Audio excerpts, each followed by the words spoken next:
Leviticus 17:14 informs us that the life of all flesh is the blood thereof.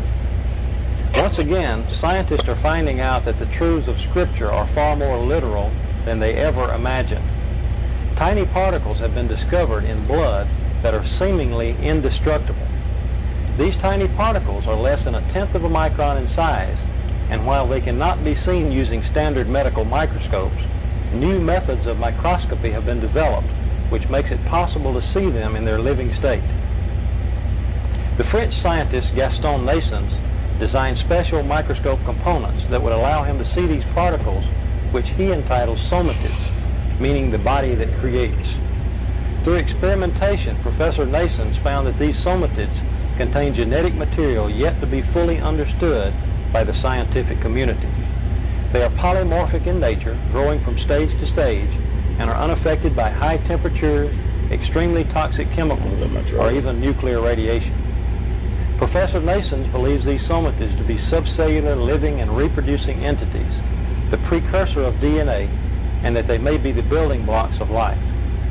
About 6 years ago, I learned about these particles as a result of some research that I was conducting, which was totally non-related to archaeology.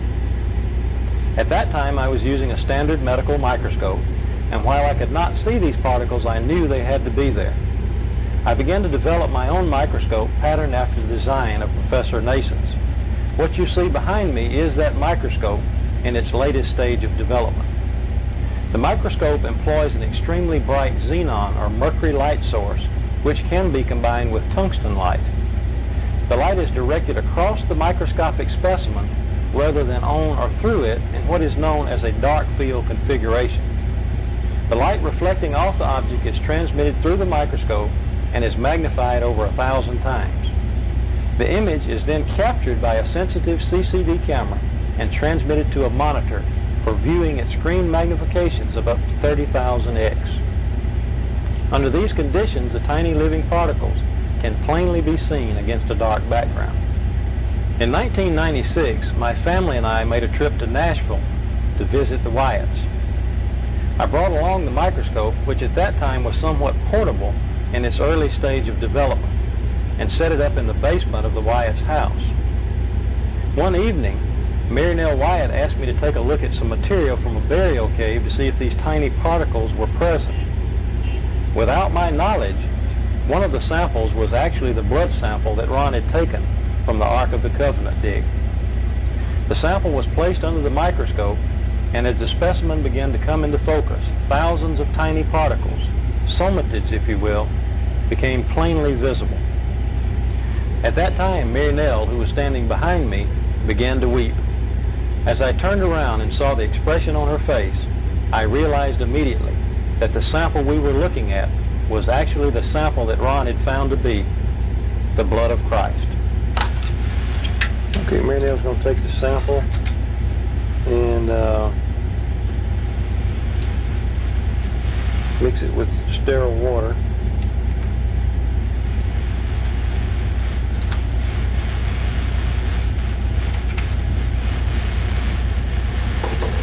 And a test tube there that we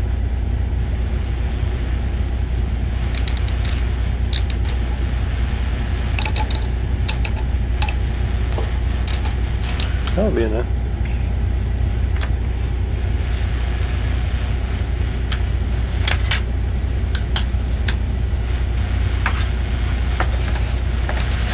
And she's going to take some sterile water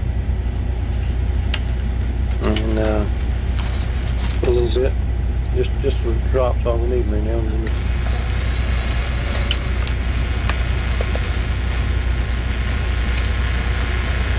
Okay, so now that we've got the sample on the slide, we'll go ahead and focus into the sample and see what comes up on the screen here.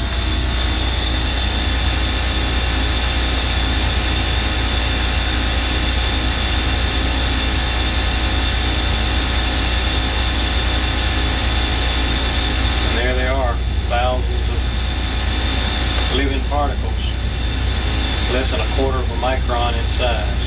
The spores are maybe a 1/2 micron, and but most of those little particles that you're looking at is 17,000 X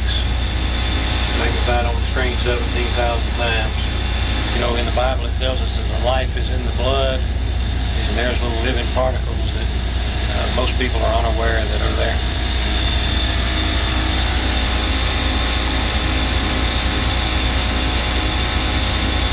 It is the same thing we see in living blood. The scientist in Canada says that these things never die. The blood may dry up, but these things, he says, they're indestructible, and he says they are the basis of life.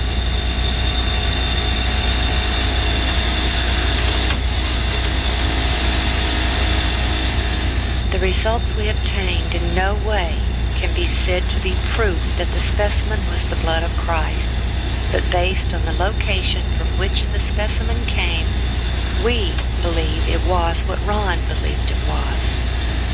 Years earlier, Ron had taken a blood specimen from the lid of the case which contained the Ark of